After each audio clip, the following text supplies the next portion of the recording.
विद्यार्थियों, आज हम बातें करेंगे फिगर्स ऑफ स्पीच के बारे में कि फिगर्स ऑफ स्पीच जो कहलाते हैं उनको हम कहते हैं अलंकार। फिगर्स होते हैं अलंकार कि इंग्लिश के अंदर जो अलंकार हैं, आज स्पेशली बातें होंगी यहाँ पर सिमली और मेटाफर के बारे में। सिमली को हम कहते हैं उपमा। सिमली का अर्थ होता है उपमा अलंकार और मेटाफर का अर्थ होता है रूपक अलंकार। तो डिफरेंस क्या रहेगा इनमें? अ comparison is made between two objects of different kind की डिफरेंट काइंड की जो यदि दो वस्तुएं हैं जिनकी हम कंपैरिजन करने जा रहे हैं बाय यूजिंग वर्ड्स, तो वो शब्द यूज होंगे लाइक, एज और सो।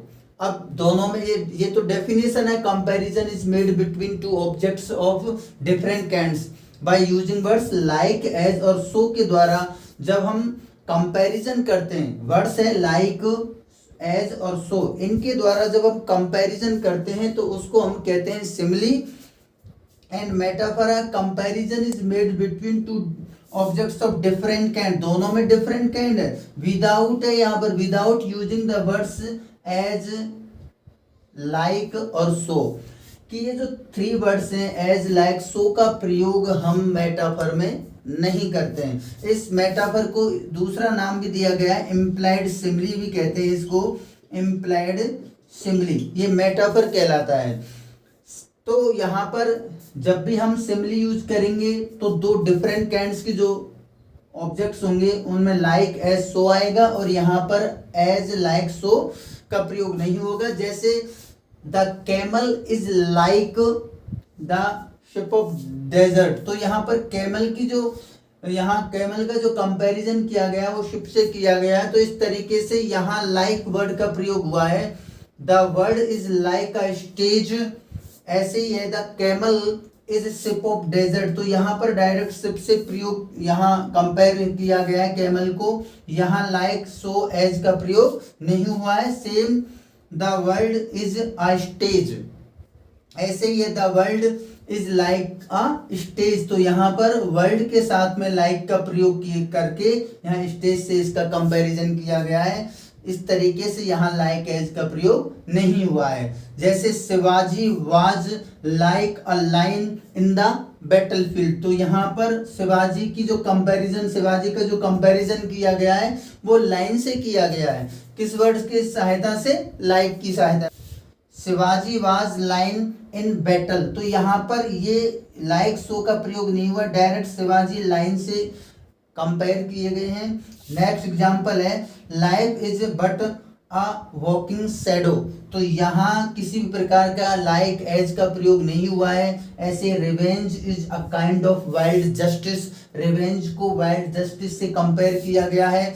आई wandered lonely as a cloud, तो आई का जो कंपैरिजन हुआ वो क्लाउड से हुआ है, किस वर्ड की सहायता से? एज की सहायता से। ऐसे द नाइट इज डार्क है एज ब्लैक स्टोन की तरह, नाइट, नाइट डार्क किसके समान है? ब्लैक स्टोन के समान है, तो इस तरीके से यहाँ एज का प्रयोग किया गया है। तो सीधी सी बात ये हुई कि लाइक, एज, सो का जब हम प्रयोग करेंगे कंपैरिजन में तो सिमिली कहलाएगी, और इनका प्रयोग नहीं करेंगे तो वह क्या कहलाएगा?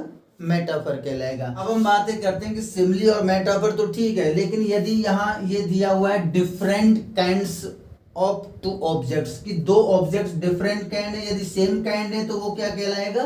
कंपैरिजन कहलाएगा। इसको हम कहेंगे कंपैरिजन। कंपैरिजन जिस तरीके से एग्जांपल है, this girl is as beautiful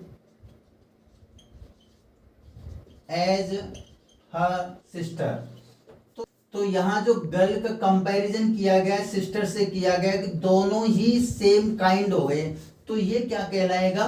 comparison कहलाएगा, ना कि सिमिली। सिमिली क्या कहती है? To objects of different kind होने चाहिए। मेटाफर क्या कहता है? डिफरेंट काइंड होने चाहिए। कंपैरिजन क्या कहता है? कि सेम काइंड होती है तो उसको हम कंपैरिजन कहते हैं, ना तो ना कि सिमिली। तो आज हमने क्या सीखा कि ये फिगर्स ऑफ स्पीच क्या होते हैं, अलंकार होते हैं। सिमिली और मेटाफर, सिमिली को उपमा कहते हैं, मेटाफर को रूपक कहते हैं। A comparison is made between two objects of different kinds by using words like as और सो। इन तीन शब्द की मदद से जब हम कंपैरिजन करते हैं डिफरेंट काइंड्स के ऑब्जेक्ट्स में तो उसको हम कहते हैं सिमिली।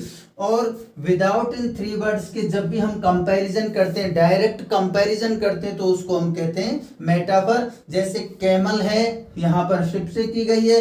वर्ल्ड की जो कंपैरिजन किया गया स्टेज से किया गया है, इस तरीके से इसको हम कहते हैं सिमिली। और ये हो गया metaphor. And then same kind है तो उसको हम कहते हैं कंपैरिजन। Thank you.